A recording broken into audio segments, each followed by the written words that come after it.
এটা মেকুৰীক আপুনি যিমানেই ভালকৈ নোখোৱাওক কিয়, এন্দুৰ দেখিলে কেতিয়াও লোভ চম্ভালিব নোৱাৰে। সেইদৰে এটা মানুহক আপুনি যিমানেই ভাল নাপাওক কিয়, আপোনাতকৈ ভাল কাৰোবাক পালে আপোনাক পাহৰি যাব। পৃথিৱীখনেই এনেকুৱা, যেতিয়া তুমি কাৰোবাক বেছি গুৰুত্ব দিবা, তেতিয়া তেওঁ তোমাক অৱহেলা কৰিব, আৰু যেতিয়া তুমি গুৰুত্ব নিদিবা, তেতিয়া ক'ব স্বাৰ্থপৰ।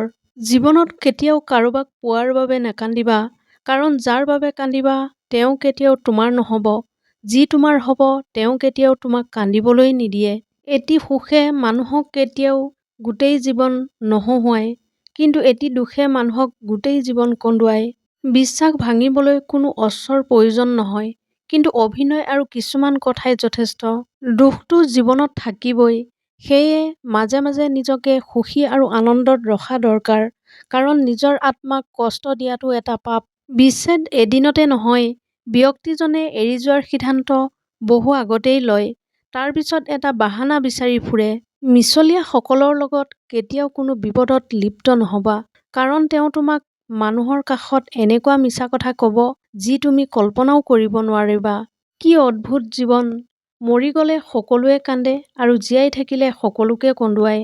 মানুহ সেইখন যুদ্ধত কেতিয়াও জিকিব নোৱাৰে, যি যুদ্ধত শত্ৰুতাৰ আপোন মানুহেই হয়। তিতা হ'লেও সত্য, লাহে লাহে আপোনাৰ বেষ্ট ফ্ৰেণ্ডো এদিন আপোনাক পাহৰি যাব। যিবোৰ সম্পৰ্কত সকলো সময়তে কাজিয়া হয়, সেইবোৰেই সঁচা ভালপোৱা। কোনেও কাকো বুজিব নিবিচাৰে। অতিৰিক্ত ভালপোৱা ল'ৰা হওক বা ছোৱালী, কোনেও হজম কৰিব নোৱাৰে। জীৱনত এনেকুৱা কিছুমান মুহূৰ্ত আহে, যি ভাগ্যক মানি লোৱাৰ বাহিৰে কোনো উপায় নাথাকে। তিনিটা বস্তু কিছুমান মানুহৰ হজম কৰাৰ বাবে বহুত কঠিন হৈ পৰে: সহজ কথা, সত্য কথা, উচিত কথা। জীয়াই থাকোঁতে কেনেকৈ জীয়াই আছা কোনেও জানিব নিবিচাৰে, কিন্তু মৰি গ'লে সকলোৱে আহি সুধিব, মানুহজন কেনেকৈ মৰিল। মানুহে গোটেই জীৱন যিমানে আপোন আপোন কৰি নকটাওক কিয়, এটা সময়ৰ পিছত তেওঁ নিজেই বুজিব পাৰে, এই পৃথিৱীত নিজৰ বাহিৰে আন আপোন কোনো নাই। এই ৫টা কথা সকলো সময়তে গোপনে ৰাখক। ১. কেতিয়াও আপোনাৰ ভৱিষ্যত পৰিকল্পনাৰ কথা কাকো নক'ব। ২. আৰ্থিক অৱস্থাৰ কথা। ৩. আপোনাৰ দুৰ্বলতাৰ কথা। ৪. ঘৰুৱা কাজিয়াৰ কথা। ৫. কাৰোবাৰ সম্পৰ্কে বেয়া ধাৰণাৰ কথা। কথা দি কথা ৰখাৰ চেষ্টা কৰক, নহ'লে আপোনাৰ ওপৰত মানুহৰ বিশ্বাস নাইকিয়া হ'ব। বিশ্বাস আৰু সম্পৰ্কৰ মাজত বন্ধুত্ব গভীৰ।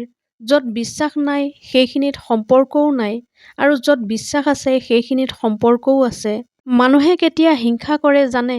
আপোনাৰ উন্নতি দেখি, আপোনাৰ সুখ দেখি, আপোনাৰ ইনকাম দেখি, আৰু সুখী হ'ব মাথো আপোনাৰ কষ্ট দেখি। সময়ৰ কোনো হাত নাথাকে, কিন্তু মাজে মাজে এনেকুৱা থাপৰ মাৰে, যি গোটেই জীৱন মনত থাকি যায়। কাৰোবাক ভাল পাবলৈ বহুত পথ আছে, কিন্তু তেওঁক পাহৰিবলৈ কোনো পথ নাই। জীৱনত যদি দুখ কষ্ট পাই থাকা, তেনেহ'লে ভয় নকৰিবা, কাৰণ ভগৱানে তাকেই বেছি পৰীক্ষা লয়, যিয়েই সকলো সময়ত সৎ পথত চলে। মানুহে প্ৰশংসা মনৰ পৰা নকৰিলেও হিংসা কিন্তু সম্পূৰ্ণ মনৰ পৰাই কৰে। যদি ভিডিঅ'টো আপোনালোকৰ ভাল লাগিল, তেনেহ'লে চেনেলটো ছাবস্ক্ৰাইব কৰিবলৈ নাপাহৰিব। ধন্যবাদ।